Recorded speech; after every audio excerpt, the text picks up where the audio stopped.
right now, even though the market's bounced a couple times, um, first of all, I will say in anything, uh, I sound like I'm forecasting or predicting. I have no idea what the future is going to look like, where the market's going to be, what taxes are going to be. Nobody knows. But that's the important thing. Nobody knows. But I think there's some data that can give us a good glimpse from a logic standpoint of where that might be. And I think when we look at what we're talking about today, what I've been talking about actually for 12, 13 years now, and my new version of Tax-Free Retirement, Gina, is a 10-year anniversary edition. And I actually have focused the first chapter where previously I focused it on the tech crisis because that had been the previous crisis that we faced in the markets. This time I focused on what I see maybe our greatest looming problem that we're only adding to, and that is our national debt. And we'll talk about that in a second. But why is right now not only the best time to be in the business, but why is it time that we need to show up for our clients? Well, I think based on the events of what are going on, unprecedented events, as you hear day in and day out, our clients are terrified. It's like picture them on a boat out in the water, out in the middle of the ocean, and the boat is taking on water and the boat is sinking. And they know it's going to go down, so they've all jumped into the water so they don't go down with the ship. And they're sitting out there and they didn't have time to grab their life jackets or their life rafts, and they're floating in these deep waters. They're scared. They are fearful. They're not sure where help's going to come from. And what I'm telling you is and this is not to be opportunistic. I don't want you to hear that. It's a time to bring peace. That's what I'm really talking about. But let's say we are also close by in those waters and we have a boat full of life rafts or life rings or life jackets.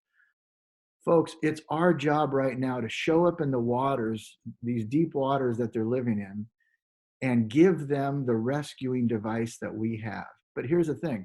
If we don't show up and if we don't implement the devices, if we don't toss overboard these life rings and these life jackets, it doesn't do any good just sitting in our boat. We have the ability to save them from market chaos, but more than that, from fear. And so it is time more than ever. And when I started to say about no one knows where taxes are going to be or the market's going to be, the reason I mention that is because I'm going to make a statement that is just purely an opinion, but I think this market bounce is what they call a little bit of a bear trap. I think it's a reaction to the stimulus package. But when you saw today, I don't know if you may not have seen, but today the unemployment numbers came out and they were quadruple the highest unemployment numbers that have ever been recorded, which were back in 2008, actually 82 and 2008 were the prior two, at about 650 or 690,000 respectively. 4 times that, quadruple that level.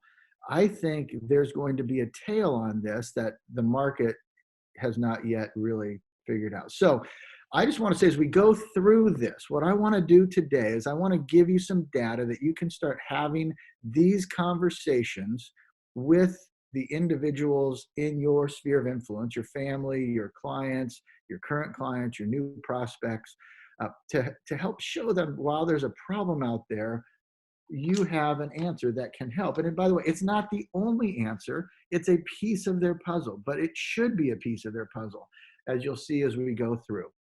So let's talk about what I've talked about now for 12, 13 years, and that is the national debt. And boy, if these slides almost need to be updated weekly now, but the official national debt on February 9th of 2020 was $23 trillion. When I started giving this conversation back in 2008, the national debt at that time was $9.3 trillion. Think about that. We've had a $14 trillion official increase in 12 years. Folks, our country's what, like 270 years old or something? It took 200 and some years, almost 300 years to get 9 trillion in debt. We added 14 trillion in 12 years, but guess what? We added 6 trillion yesterday. This stimulus package, $6 trillion is what that package is going to cost the government, or the total package. Unbelievable. So we had a 149% increase over that 12-year period, and we just added another, what would that be, 25% overnight. Now, what the real problem is our real national debt isn't just $23 trillion. It's actually $121 trillion. Now, what's the difference between real and official? The official debt is the one that's published on the websites you can go to, like truthinaccounting.org talks about it. And what I say in my second book, Retirement Miracle, and I remember I was actually in Raleigh, North Carolina, Gina, when I read a USA Today. And I read this article, and this was a number of years ago, a decade ago, actually. And it's talked about the difference between the real and the official national debt. What the official number is, well, let me say it the other way. The real number of this $121 trillion is the national debt that we actually have if we were to do our accounting like any other organization in the country, state governments or businesses. What they have to do is they have to look at all of their existing liabilities and say, if we didn't commit to another new liability, how much would it cost for us to pay off all of our existing liabilities? What the official debt isn't all of the existing liabilities. What it is how much we've actually spent above more than we have, not what we've committed to. So let me give you an example. Let's say if there was a road project here in Washington, it cost $50 million. And let's say we only spent $10 million of it in 2019, and we had $40 million left to spend. Well, what every organization, company, and state would have to report is a $50 million debt, because that's their liability for that road project. However, the US government is the only entity that gets to do it differently, because they'd only spent 10 of the $50 million. They would only show, their official reporting would be that they had a $10 million national debt. Well, as you can see, that's not accurate. So what it means is if we never committed to another project in the US, we actually have a mountain of 121, 122 trillion we've got to climb out. So what does all this mean? Why spend all this time? By the way, as you can see, each taxpayer's share, $800,000 per citizen for every one of the 350 million people, men, women, children, babies, 370,000. Unreal. It's unsurmountable, really. Now let's talk about something else that you used to get in your mail and now no longer do. I wonder why. I'm sure they're going to say it's paper saving, but maybe they just didn't want to keep sending this out because it kept getting worse and worse. This is your Social Security statement. It used to be not long ago, you would get this every year in the mail. But this is way back in 2009. In 2009, it said, in 2017, we will begin paying more in benefits than we collect in taxes. Without changes, by 2041, the Social Security Trust Fund will be exhausted, and there will be enough money to pay only about 78 cents for each dollar of scheduled benefits. Well, folks, let's parse that a little bit. First of all, that's continued to go down and down and down. They made the years shorter, and they made the amount less. But when they say changes need to be made, what possible changes could there be within this system that could affect how Social Security benefits get paid? Well, pretty simple. There's only two ways to combat the issue, and one is they can spend less, or the other, they can tax more. Now, let me ask you, with what we're seeing, I mean, obviously it's laughable at this point. Not only are they not spending less, we spent more yesterday. Well, it hasn't been passed yet. We're going to spend more this week than really what was equal to most of our first 250 years as a country. Spending is out of control. And not to mention, think about this, the tax base right now with all of this unemployment is dropped through the floor. So now we've got spending out of control, and what the country's revenue is drying up. We've got really a double whammy coming here. So we can spend less or we can tax more. But are we spending less as a government? No, we're spending more than we ever have in the history of our country. So I think again, this is my prediction, but I would ask you to ask yourself, isn't it something when we go through a bit of the presentation, I'll show you where in this conversation I ask clients, what do you think? Because I want them to decide, but I think it's my personal opinion that higher taxes seem to be the only solution. Now, this is an interesting graph. This is a graph of the last 100 years of our top marginal tax bracket. I find this interesting, more interesting today than I did even a week ago for a couple issues. But one is if you look, and I think maybe my cursor, because I'm right here, we've actually come down a little bit lower from this because this was before the most recent tax cuts. So our top marginal bracket, if you look at this and draw a line, it's the least it's been other than this during the Great Depression. It's the least, or leading up to it rather. Well, that's interesting too. Look, it was leading up to the Great Depression the last time it was as low as it was, and then it skyrocketed during the 1940s, 50s, and 60s. Matter of fact, 19 years during this 30-year period, tax rates, top marginal tax rates were over 90%. They peaked in 1944 and 1945 right here at 94%. What that means was individuals who made above a certain income only got to keep 6 cents on every dollar they earned. Well, think about this, folks. Right here, does this make sense? Our tax base has all of a sudden dried up. Our tax rate is the lowest it's been during the last 100 years, essentially. And our spending is just off the chart up here. If we had a graph of our spending, it would just, it would look like the coronavirus growth. It's just a line straight up. So to me, there's a huge disconnect in that. Now, what's interesting when I said, whoops, I didn't mean to go there yet. What's interesting about this is the last time we had this incredible spike in taxes, and that's why I say this graph is much more interesting to me today than it was a week ago. The last time we had that was during a declaration of war, during World War II.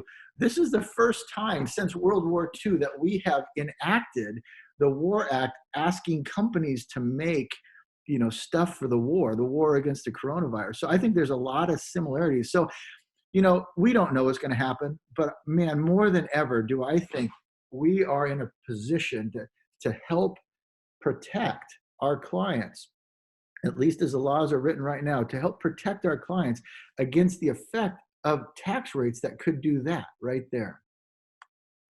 So let's talk about it, folks. I want to run you through the tax-free retirement conversation so you can understand. Now, all of this information from here forward, and actually a lot of the previous as well, is in the book Tax-Free Retirement. If you haven't read it, I would encourage you to do so. And Gina, thank you for those kind words. I'm glad it made a difference in your life and that you're participating in it, because I think once we go through and you see the power of it, folks, you're going to want to do exactly what Gina did, and that's implement it for yourself. So, folks, when you retire, all of your money is going to be in one of two pots of money, as I like to call them. There's going to be taxable and tax-free. But I want to run through each one of these here momentarily and just talk about what falls into each category. On the taxable side, you're familiar with, there's two types of taxation. There's capital gains, and then there's ordinary income tax. Capital gains is on things like stocks, mutual funds, sale of a business, maybe some real estate. And that tax rate, it changes just like all tax rates do over time, but currently it's less than the ordinary income tax. So let's take a look at what falls over in retirement. You could have capital gains tax, or you could have ordinary income tax. Well, where's your ordinary income tax going to come from? It's going to come from any existing wages or interest you might have, any 1099s from banks, come from your Social Security, potentially, if your Social Security is above, or if your other income is above a certain level and it's not a very high level. But where most of people's retirement income sits currently, and where they're going to get most of it, is in what I like to call the alphabet soup of retirement. It's all these letters down here: IRA, SEP, Simple, 401k, 403b, any of those things that fall into or under the category of tax qualified plan. Now, folks, here's where I would often ask my clients. I'd say, let me ask you this, John, do you think in the future tax rates are going to be higher or lower than they are today? And I've asked that question thousands of times through my career, both to agents and consumers, and every single time, except maybe two, they've said, well, I think it's going to be higher. Now, twice I've had people say, I don't know. And that's a fair statement. I don't know either. I think that's fair. But if most people inherently believe that tax rates in the future are going to be higher than they are now. And so, but I say, because we don't know that right now, they're just under 40% as a top marginal bracket. So we'll just use that as a number. But I think based on the chart we just saw, based on what's going on in the economy, I think like you, and if they say, I think it's higher, then now they've said it, not you, and say, I would tend to agree with that. So all of that money that you've delayed paying tax on, where your accountant or your benefits manager says, if you put money into this, you're going to save tax, I would look at them and say, is it really saving tax or is it simply delaying tax? And if you're delaying tax and the tax rate grows, you have a problem and you're making it much, much worse. So let's look at the tax-free side of the equation. There's really three, quasi four places that I know you can put money for retirement that you can access it tax-free. The first is municipal bonds. The second is the Roth IRA or Roth 401k. And the third is life insurance, certain types of life insurance, if you do it properly. Now, folks, for most people, I cross off municipal bonds because for a couple reasons, and we're in one of those situations right now. Municipalities have struggled to be liquid in recent years. States are struggling, counties are struggling, utilities are struggling. Now with the tax base doing, we're going to have more. There have been some defaults, and not only have they been a little riskier, but they really don't return much better than inflation. So I cross that off for most people. The second one on the list, the Roth IRA, and Roth 401k, a lot of people don't have, so it may or may not even be an issue. I'll focus on the Roth IRA. The Roth IRA is a great option if you're able to contribute. But if you're talking to a high income earner, it doesn't have to be that crazy high. You have to say to them, unfortunately, John, the government in their great wisdom says that you made enough money that you can't participate.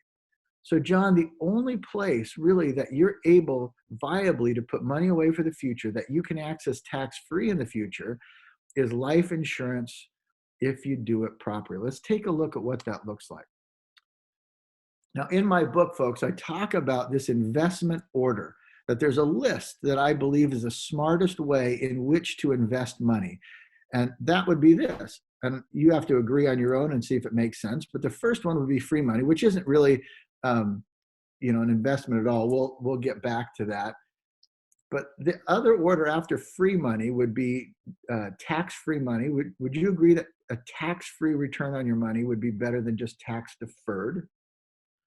And that tax-deferred would be better than taxable. And most people, like yourself, would probably say, yeah, that makes perfect sense. That's exactly how I would look at it. Well, let's go back and look at sort of how this plays out. First of all, where can you get free money? Well, there's only two places I'm aware of that you can. Number one is a gift or an inheritance, and I don't know many people turning that down. The second would be a matching provision on your 401k. Now, folks, we'll come back to that in a second. What you need to understand is I would encourage you, Mr. Client, John, to maximize your 401k up to the match amount. Put every penny you can, because that's free money.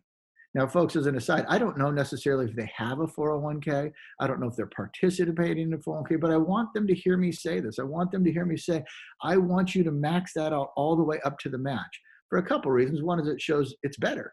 Free money is better.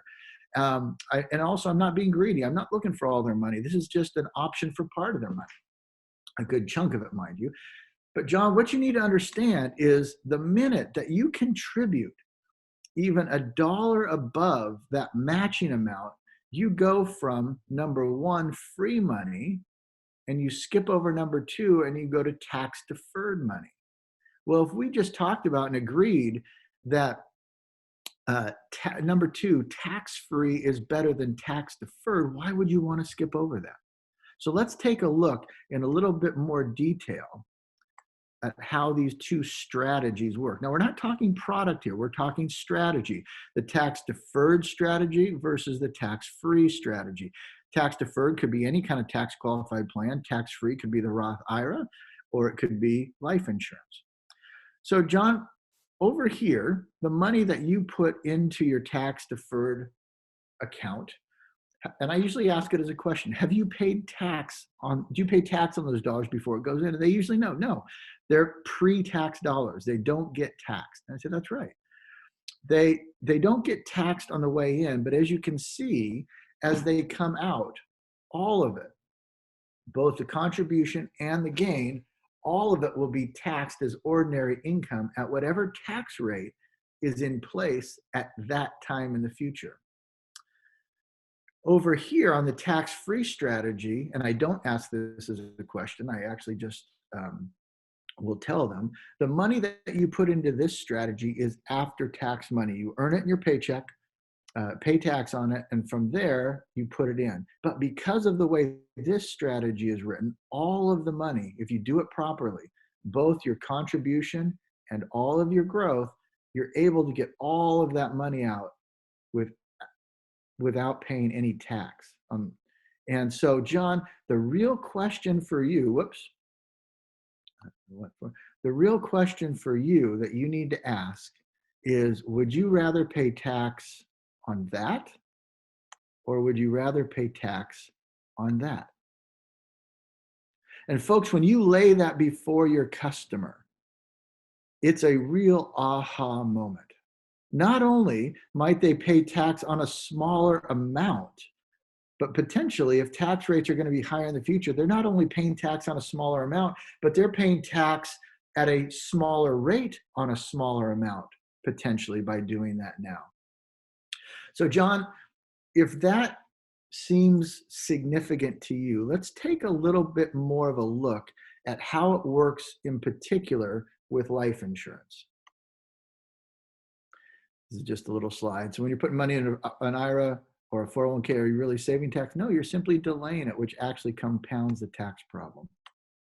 Let's see how it works with life insurance. So there you are, John, putting money into what is called a universal life insurance policy. There's different types, but we'll just use the general term.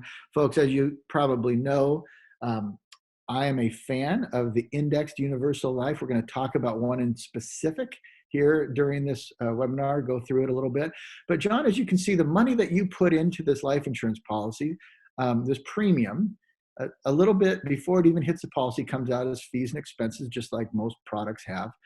But then the rest of it goes and sits right in this box. This blue box is actually your policy.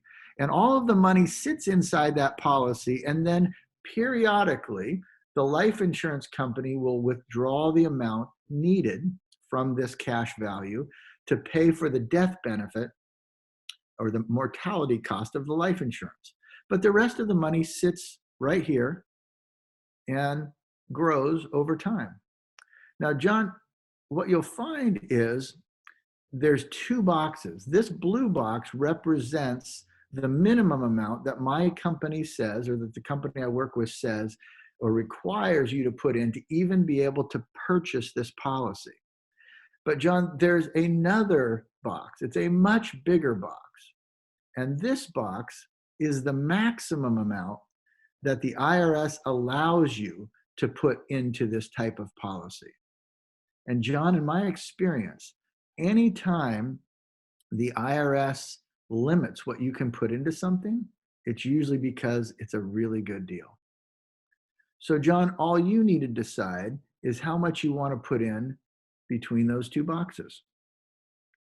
Now I'm going to stop right there for a minute, folks, because that's sort of the end of this portion of the presentation. This is the conversation with your client. You can see how many numbers have I talked about? How many products have I really gone through? How many illustrations have I shown? None, because this is a conversation. This is a story. This is them understanding what problem is facing them in the future and how they can combat that with something that we have to offer. Now, when you say it this way, John, so all you need to decide is how much you want to put in between those two boxes. Um, he's usually thinking, he'll either ask a question or he will be thinking a question every single time. And his question that he's thinking and probably won't say is, well, I kind of need to know how much we're talking about here. Because I've asked him to say how much you want to put in between two boxes, but I've given him no numbers. He has no clue.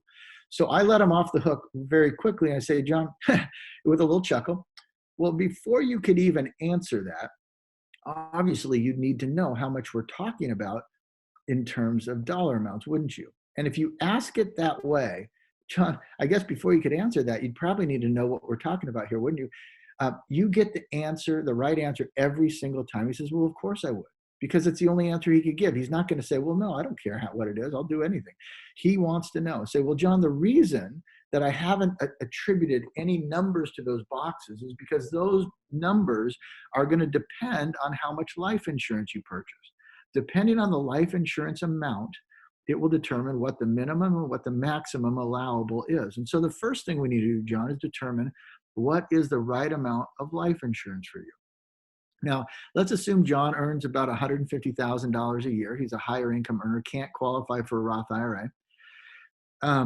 And so the question that I'm going to pose, without getting into any deep financial need analysis, keeps the story going and, quite frankly, is very accurate in terms of his, or I should say generally accurate in terms of the need that he likely has for taking care of his family, assuming he has one. So I'll say, John, and I'll back up here. John, I suppose before you could make that decision, you'd probably need to know how much we're talking about, dollars wise here, wouldn't you? And he said, well, yeah, I would. Well, the reason, John, there's no numbers associated on those boxes is because those boxes the numbers are going to be determined by the amount of life insurance that you purchase. So first thing we need to decide, John, is what's the right amount of life insurance for you?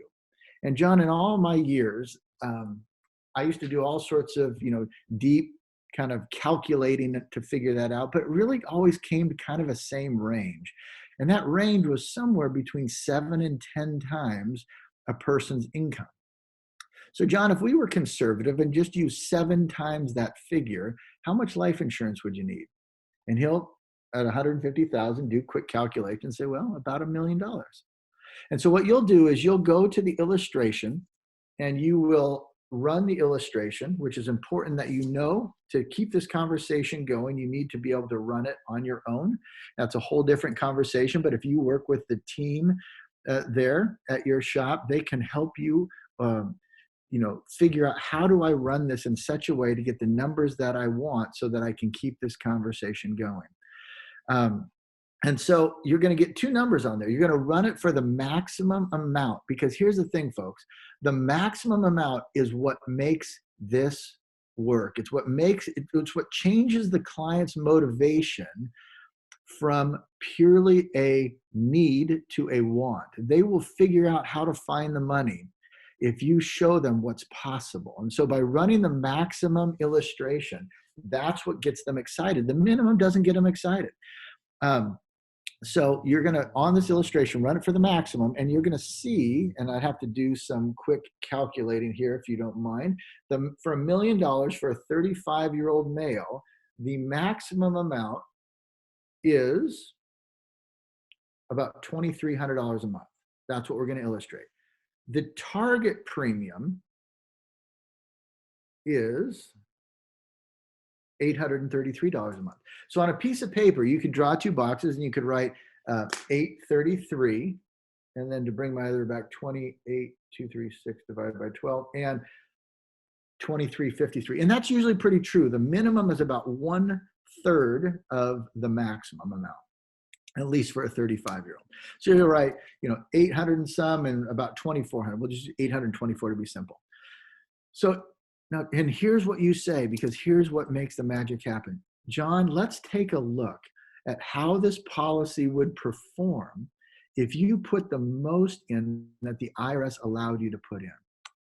And so you run the illustration, it's on your computer. By the way, folks, don't give out illustrations unless you need to. Generally, keep them on your computer, keep them in a discussion, because what you do is you confuse them. And you want to have a discussion and be part of that discussion so they can understand what it is they're even looking at. And then once they make a decision, and you'll see what that decision is, and the decision is an amount of how much they want to put in. Once they make that type of decision, that's when you can print it out. So you use the illustration, but you just don't use them as like a business card, which a lot of people do. It does not work, trust me. So you say, so John, let's take a look at how this policy would perform if we put the most in that the IRS allowed us to put in. And John, if you put in $3,300, and we'll say, $2,400 a month, $28,236 a year, and you did that for 31 years. Now the total's on the next page, so I'll tell you what it is. You would have put in $875,000. Now, John, of that $875,000 over that 31-year period, it has grown to almost $2.8 million. I want you to know, John, that's your money. If you wanted to come into my office and sign a couple pieces of paper, we could do that. We could fax it off to the company, and they would send you a check for that $2.8 million. But there's only one problem. If we do it that way, that's not the only thing you're going to get in the mail, because you're going to get a notice from the IRS that says, hey, we heard that you did really well. You put in $875,000, you got out $2.8 million. We want you to pay tax, and not capital gains tax, but income tax on your $2 million gain. Well, obviously, if we've talked about getting it out tax-free, that's clearly not the way we want to do it. And this is what I'm saying to John. So John, what I've done is I've asked the computer to solve for me how much you could take out each and every year, all the way to age 100, tax-free.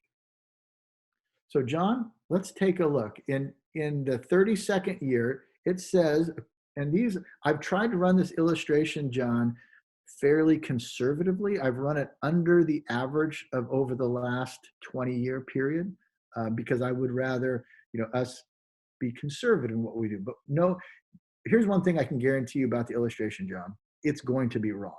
It could be wrong in your favor. We could do a little better. We could do a little worse. We don't know. But every year we're going to get back together and check and see where the number is compared to where this illustration proposes it's going to be.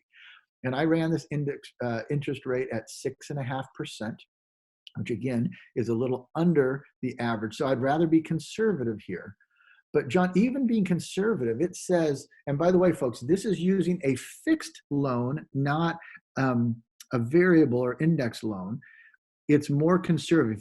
If you did this with a participating loan or index loan or variable loan, whatever you want to call it, but a participating loan, you're going to see a lot more income coming out. Don't do it.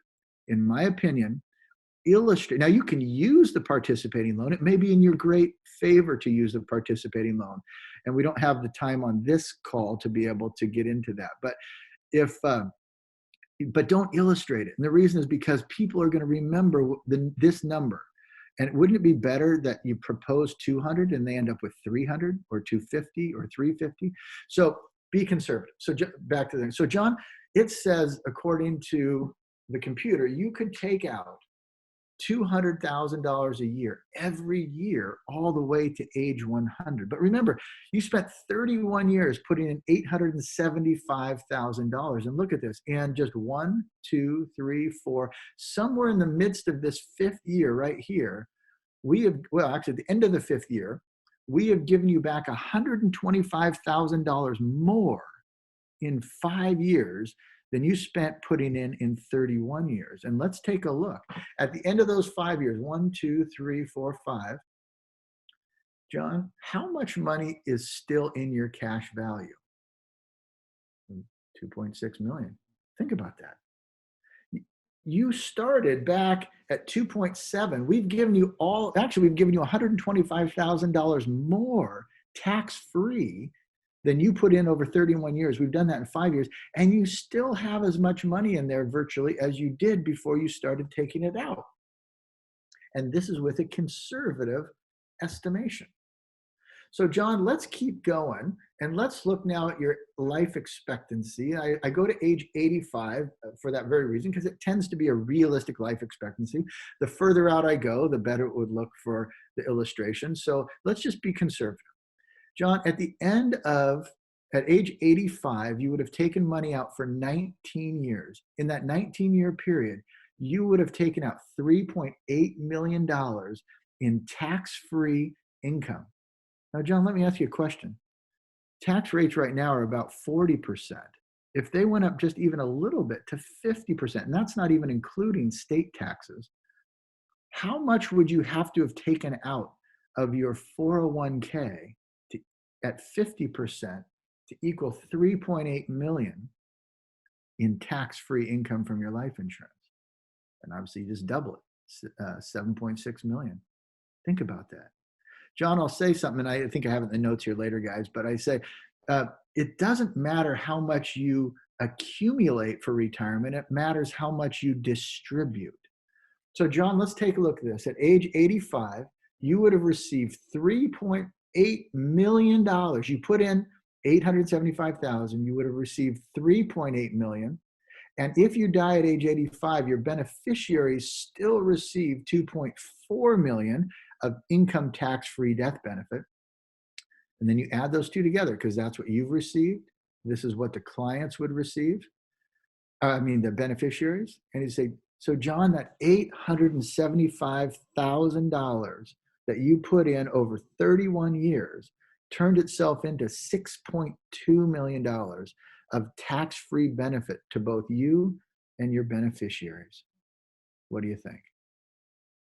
And that's the first little close. It's like a test close. What do you think? Because what they're going to say is, I think that's too good to be true, or I think that's incredible, or how can that be, or how is that possible? They're going to show some sort of dismay, and you're going to answer in a way that sort of takes that off the table. You're going to say, John, the reason that works, is that three things combined together in this particular product. And one is what Einstein once called the eighth wonder of the world, and that's the long-term power of compound interest, combined with number two, the power of life insurance, which allows you to buy dollars for pennies. And then number three, the unique tax structure that's given specifically to life insurance. When those three things combine together, you get something this powerful. Then you go back to the squares, or those squares boxes that you wrote down on a piece of paper, to the 830 and the 3400, and say, so John, let's take a look back at here. How much between those two boxes would you like to put in? And well, here's what they'll usually say. And I just had a little caveat I was going to throw in, but I'll get to that later. They'll usually say something, some will say, about 10% of the people will go, I want to do it all, let's do it. If they say that, folks, don't make it more difficult. Don't feel the need to keep talking. Say something like, John, I thought once you saw this, you'd feel that way. So all we need to do is fill out a few pieces of paper and we're ready to go. But that's a small percentage, but probably about 10%. The other 90% is kind of split in half, or maybe even a little more than half. More than half will say, man, I would love to do that. But right now, with everything going on and kids in college, I don't think I can contribute that amount. Would it be okay if I just started somewhere in the middle? Or they'll say something like, hey, you know what I could do? And this is why you set it up this way.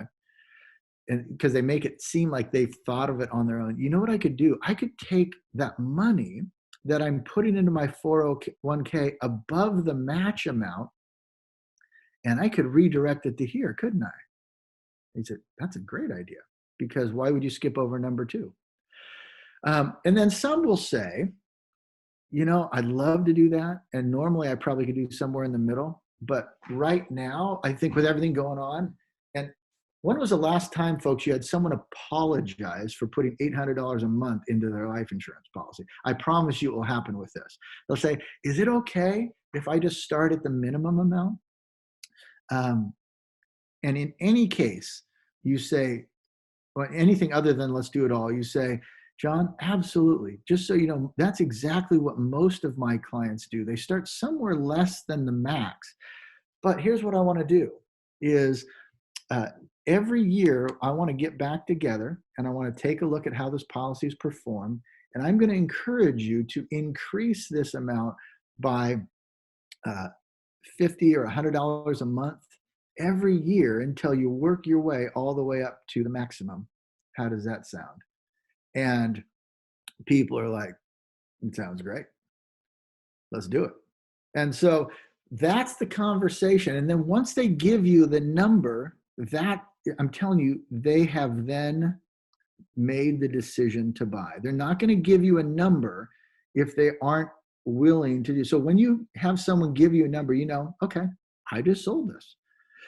Now let's talk about, I want to show you this. This is something, again, not to be duplicated. This is just for your eyes only. It's something that I created. I found it fascinating. I want to show you, just to convince you, how incredibly powerful this strategy is. So what I did is, using the illustration at just 6.5%, using the annual contribution, let's pull it up here, using what, and you pull these numbers right off of the illustration. At age 66 at $2.7 million, the internal rate of return is 6.77. We'll get to how it can be more than the 6.5 we illustrated, even after taking all charges and expenses into account. It's unique to this particular product, and I'll get in that in a little bit. So we saw this, the distribution is $200,000, tax on withdrawal is $0, net distribution is $200,000. But someone may say, well, yeah, but if you put money away because of the tax savings, you're going to have accumulate more in your 401k. Well, yeah, maybe. But remember, it's not what you accumulate that matters. It's what you distribute that counts. So if you take a tax qualified plan and put the same amount in, $28,236, that grows to 2.6 million, because really it only grew at 6.5%, less actually than the life insurance, even taking into account all of the costs and expenses. And again, I'll explain why in a minute.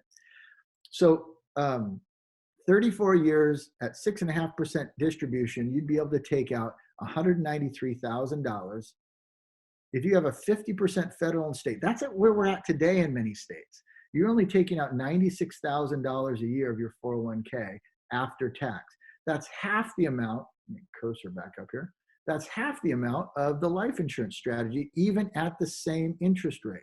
Now, someone might say, yeah, but what about the, and this never happens, by the way, but what about the tax savings I get on the distribution? You know, I'm able to put in more money now because I don't have to pay tax on that going in. Well, that's true, but let's take a look. If you invest your 20% tax savings now, because most people's marginal tax rate is higher than their actual tax rate, and 20% would be very realistic for what they would be taxed in that. So you put in $33,000 a year compared to $28,236. I'm sorry, I've got to keep moving this cursor around or it keeps disappearing, so it'll look jittery. You would grow that amount to $3.1 million at 6.5. You have a 6.5% net internal rate of return. You could distribute $232,000, but at a 50% federal and state tax rate, you're still only taking out, even investing the tax savings, $116,000. So look at this, guys. To get to a number that's equal to life insurance, instead of putting $28,000 a year in, you would have to put in $58,000 a year, grow your account to $5.4 million, distribute $401,000 to get to $200,000. Do you see how significant this product is that we have? Now I'm going to shift gears on you. And I'm going to talk about, so what do you do with all this? How do you get the message out? How can we help? Well, in my early career, I had a manager who said to me, Patrick, this is just a numbers game. I'm sure you've heard that yourself. He said, if you just put enough people in the top, you're going to have a certain number that come through. So let's go back here. So here's your starting point. I had to call, this is back in the day when you could cold call. My wife and I would just cold call through the Seattle phone book, and I'd have to talk to 100 people. This represents 100 people to get 10 people that were willing to meet with me. But what I found is of those 10 people that were willing to meet with me, really 6 of them, I really had no business visiting with. They didn't really want or need what I had to offer. I think they were just kind of lonely and wanted a conversation. So really out of the 100 I called, I had 10 appointments and I would meet with 4. And then of those 4, or I'd meet with 10, but I'd have 4 really solid prospects. And of those 4, I would have 2 of them that would result in a sale. And those were my numbers for years. And I worked that system for years. Meet with 10 to sell 2, meet with 10 to sell 2. And one particular year, and those of you who have heard me speak before have certainly heard me tell this story, but that's actually a picture right down exactly where I was standing when my life changed in terms of a business, how I did my business. But what I realized before that day where my life changed is earlier that year, I had taken my son out on a little fishing trip. I'm not a big fisherman, but he wanted to go out. He was about 6 at the time. And so I grabbed a pole, probably had to buy it and get it rigged up. And we went out and spent all day right out there where you see fishing for salmon. And I spent all day and caught 7 fish. It just so happens that the first 6 fish were not keepers at all. They were too small, the wrong kind, not what one was like a dogfish, which is just a garbage fish. It wasn't until the very end of the day that I caught a fish that we could take home and have for dinner. And it was on the way back after spending like 9 hours out there for one fish, it dawned on me, Patrick, the reason that you're being so unsuccessful in your business this year is you are running your business exactly how you fish today. You're having to meet with all of those 10 people to find the 2 that really are interested in buying. So fast forward then 3 weeks after that, I was walking right through here. I just happened to look over and I saw 2, right past that lighthouse, I saw 2 metal skiffs out there with a net stretched between them. And I watched them in the course of about 45 minutes pull that net up together and just have a whole boatload of fish. And that's when I thought my epiphany happened. If my first thought was, I want to fish that way. But then I realized what I was talking about is I want to fish that way in business. If I realized that day, my problem was I was having to fish just like I did, pull each customer into the boat, meaning sit down with each one, decide, weigh and measure them, not literally, of course, decide if they, were a keeper or not. And most of them weren't. And I realized if I could figure out how to fish with a net in my business, that would change everything. And folks, I can tell you, it has. It has not just for me, but it has for literally tens of thousands of agents across this country. The books that I'm going to talk about, my books that I've written, the book that Gina referenced, but I have 6 books actually. I'm going to go through each one, but that particular book and the other books, those are your net. They're intended to be your net. What I mean by that is the numbers are the same. You're going to give out 10 books, and of those 10, if you do it properly, there's ways not to give out the book. If you just say, hey, here's a great book, I think you'll love it, that's not going to work. But if you say something to the effect, and I have some deeper training on this that we can, I can talk about how you might be able to access in the future. But if you say something like, hey, John, the other day I was thinking about you. I read this great book and I was thinking about you and I bought you a copy and I wanted to give it to you as a gift. But if I do, would you do me a favor? Would you be willing to read just this one chapter, chapter 12, called A Story About Bill, or it could be any number of chapters, because I'd love to get your thoughts. If you do that, think about what you said. You said, I was thinking about you, I bought you a gift, and I want your opinion.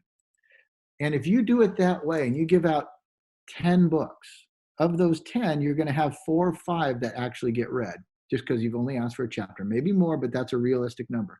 And of those 4 or 5, you're going to write 2 to 3 cases. Folks, the numbers are the same. It's the same. You just don't have to use your time to meet with all 10 to figure out who those 2 are. The book is doing it for you. Matter of fact, I had one agent say, these books, Patrick, are like me having an employee that I can put inside a client's house and not ever have to pay a salary to, who tell my story 24 hours a day, 7 days a week. They're the opportunity for you to create quality conversations in a way that doesn't sound like you're trying to sell them, because you're not. You're giving them a gift, something they can do in the privacy of their own home, and then they get to decide what they want to do with it. Here's the thing, you get to talk to those individuals who are interested. The 2 and 4 that will call you back, the 4 that will call you back, are the ones who read it and say, I want to know what this looks like for me. Is this really possible? I can't believe it.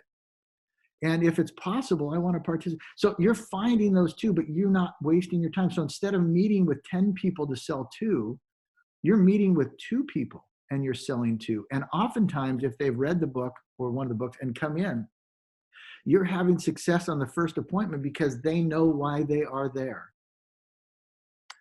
Couple stories of the thousands of success stories.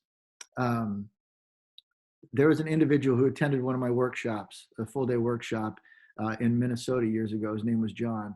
It was during the credit crisis. He had lost his job as a pilot. He was a captain of an airline for 25 years. He lost his job virtually overnight. He didn't know what he could do. His wife was working 3 part-time jobs. With the consolidation in the airline industry at that time, there was no opportunity for pilots.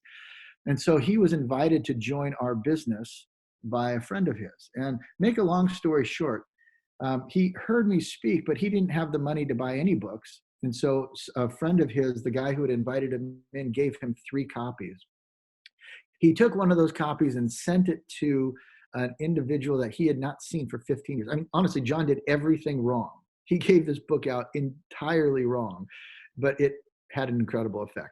One of the 3 he sent to this friend who is a president of a company in the Midwest, hadn't seen for 15 years, just wrote a little note in it. And about 3 weeks later, he gets a call back from his friend and said, hey, thanks for sending me that. I had the chance to read it, and I'm interested in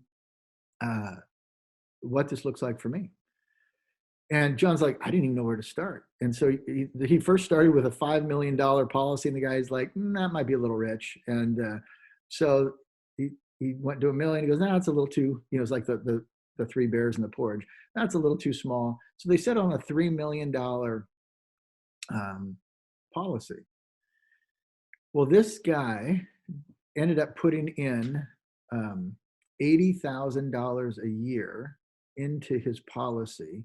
And John's commission on the policy, was so significant that it's like, he said he went home and told his wife what he had made and what he had done, who was working 3 part-time jobs. And as he's telling me the story, matter of fact, if you've watched my workshop on video, which I have on video on a little memory stick, used to be on DVD, he's telling that story live.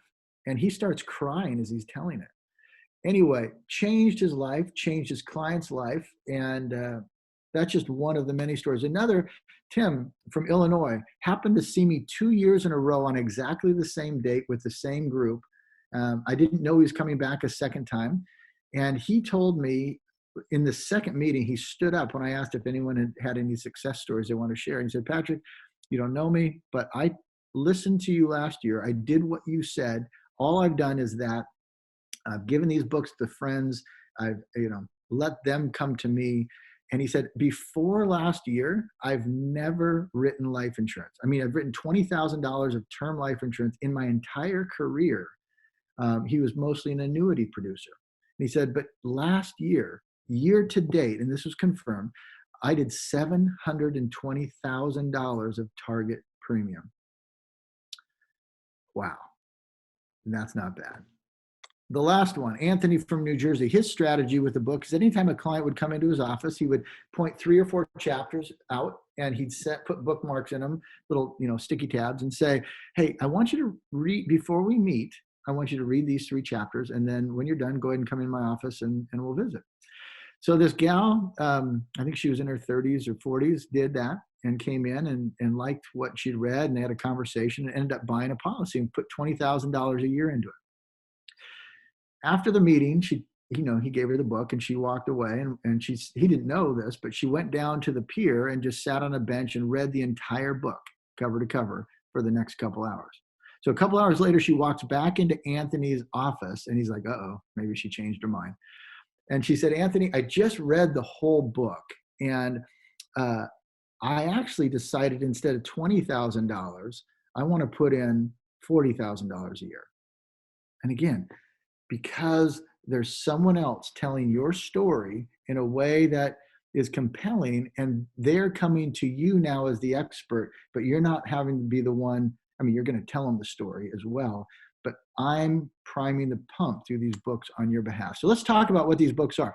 Tax-Free Retirement, I'll tell you sort of what target audience they are for.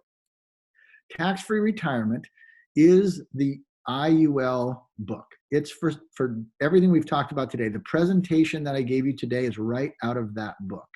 It's the pots of money. It's a smart money list. It's the tax-free versus tax-deferred. It's how life insurance works.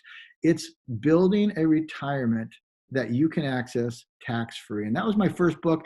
I've now made a 10-year anniversary edition. That's the only one that's available now because it's updated for today's marketplace. Man, and more than ever, because my first chapter being on the national debt. Second book is if you are in the indexed annuity space, this book is Stress-Free Retirement. Sorry for the little hazy image. I just yanked it off my website here. Need to update that a little bit. But this book does really for indexed annuities that tax-free retirement does for indexed universal life. Super compelling. If I assume you guys are in that market a little bit, and if you are, now is the time to get this book. And if you encourage people just to read the first 2 chapters, there's 2 stories in there that will get them to read the entire book almost always, but those 2 alone will get you a conversation. Third book that many of you are familiar with, The Retirement Miracle. So the first book is Tax-Free Retirement. It's about the IUL. Stress-Free Retirement is about the index annuity.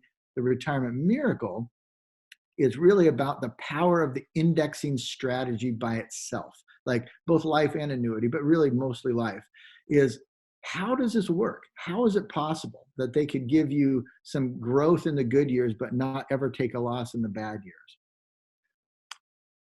That one, by the way, this too, the Retirement Miracle, I think is a very compelling story right now, especially with the markets doing what they're doing.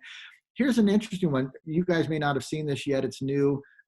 This was one of the last little booklets, and I have 3 little booklets, only 2 of them I'm showing here, that are like 5 and 6 chapters each, so like 30 pages.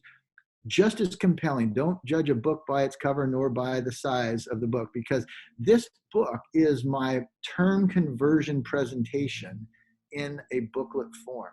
It shows clients the difference between cost and net cost. So if you have any clients that have term insurance in place right now, this book is a compelling, short little read to get them to see that really from a net cost standpoint, permanent life insurance is more important it's less expensive than term. Then another little book, The 5 Retirement Myths. Matter of fact, one of my favorite little metaphor stories that I've ever told is in this book. It's in chapter 4. You can effectively manage your own portfolio. Here is the 5 myths. Buy and hold always wins. That's wrong. Number 2, you can't make big returns without taking big risks. That's wrong. Number 3 myth, average returns tell an accurate story. That's wrong. Number 4, you can effectively manage your own portfolio. That's wrong. And number 5, if something is really that good, everyone would be doing it. That is also wrong. So this little book of 5 chapters, powerful. It's focused on the index annuity as well. So folks, as we end this, I want to give you the opportunity, because some of these books are new. Right now on my website, you can see the best. Here's my pricing for my books. 1 through 9 is $16 each. 10 through 24 is $14 each. 25 through 49 is $13 on down. The best price you can get on my books now is if you buy 100 or more, they're $10 each. But as part of this, and really part of an initiative that I'm doing over these couple weeks, trying to help agents get this message out as quickly as possible, is I'm running a promo. This promo will not exist forever. It's just about a 2 to 3 week promo, and then it will disappear. If you want to try some of those books or try all of them, it doesn't matter how many you order. You can order 1, you can order 10, you can order 100. I had one a guy order 400 after going through a little webinar the other day. He's going to send them to his 400 clients. All you need to do is go to the website, taxfreebook.com, and you can see right here, just put in the number, quantity of books that you want of each one. You could put one for each one. You could put 5, 10, doesn't matter. Doesn't matter what the quantity is. And then down at the bottom, right above where it says order now, simply type in 897. Promo code is 897. And then you'll get whatever quantity of books that you order for $897. 10 or more have free shipping. But anyway, so this gives you the opportunity, if you want to read these and check them out for yourself and see how they work for you or who they might work for. Because right now is the time while people are at home with time on their hands, the markets are all over the place, and I think there's more downside to come. You can get this message, this powerful message, and this really is your life preserver. It's not only their life preserver, rather, that you can give to them, but it's the way that you can get your conversation in to their home without being able to meet face to face. We're in a very unique time right now. We can't meet with people. And so if you have a current client, by the way, that has an indexed annuity or an IUL already, here, my recommendation is send them 2 books with a little note. You might even give them a call and say, hey, you know what? I was thinking about you during all of this. I want you to know that I'm going to send you a gift. I'm going to send you 2 gifts, actually. One of them is, I just want to commend you. And again, this is someone who's already done what you have, already has an IUL in place, already feels protected, or an index annuity. Is I want to send you a gift and just, again, commend you on making such a great decision. And this book I read just the other day, and it was tremendous. And I think it's a very encouraging message. And I want to remind you of what a great decision you made and why we made that decision. And so I'm going to send that to you. But I'm also going to send you a second one, so that if you know anyone in your friends or family that might want the same kind of peace and security that you've experienced, you can go ahead and give that to them. But folks, thanks for letting me take a little time with you today and go through. Now is the time for our boat to show up in these deep waters and to throw out the life ring and to let them know they are not alone. They're not going to drown, that we're here to help them. And again, this is just our little contribution, my little contribution way of how you can do so right now in a time where we can't meet face to face. So thank you for that. Gina, I'll go ahead and pass it back over to you, and you can go ahead and bring us to a wrap. All right. Thank you so much, Patrick. Awesome information. And I know people are going to be reviewing this over and over.